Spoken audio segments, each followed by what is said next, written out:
Out of Austin, Texas, the land commissioner and candidate for Texas AG, George P. Bush, joins us now live in studio. Nice to see you in person. Good morning. Morning to you. What kind of attention is the potential for a payment getting back in Texas? Well, people are upset and irate because the Biden administration, along with Secretary Mayorkas, continue to chip away at law and order and our way of life in the state of Texas. And we feel like this is political retribution or some way to try to build political sympathies in the Hispanic community. But I'm here to tell you that it's resulted in Republicans turning overnight along border areas because they're sick and tired of taking these migrant caravans every single month. And with close to 2 million apprehensions estimated this year, we need an administration that's going to actually do their job and have a sense of urgency to enforce federal immigration laws. It's stunning. They just don't. Yeah, I don't think we get a sense as a country outside of Texas what the impact has been on these border towns. And you have this Texas Democrat who crossed lines just this week. What are they up against? So Ryan Guillen is a good friend in the State House. He comes over to the Republican Party. President Trump carried 5 State House district seats that are held by Democrats. So we suspect more Democrats will come out of the Republican Party because of border security, because of Second Amendment rights.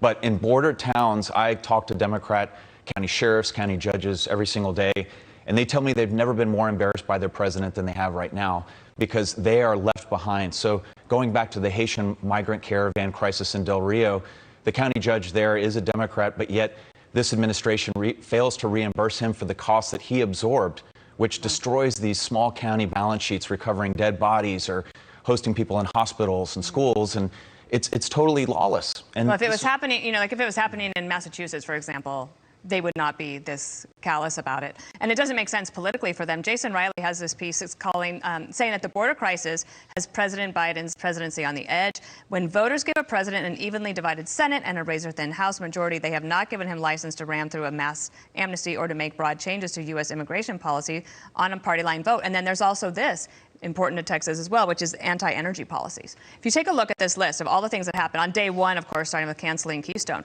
heating and oil gas leases on federal land. Of course, you couldn't go up to Alaska, the Nord Stream 2, and rejoining Paris Climate Agreement. And that's leading directly to higher gas prices, higher heating costs. So you take those 2 issues, immigration and energy, and could you see more Democrats voting for Republicans in 2022? Absolutely. We're already seeing that in, say, New Jersey, Virginia, and I think there's going to be a huge backlash and a huge tidal wave for Republican causes, not only throughout the country, but because have people lost jobs in Texas over the energy piece? Absolutely. That's why I'm in the courthouse in Wyoming, in your home state, with the Western Petroleum Alliance on the freeze on hydraulic fracturing in federal lands.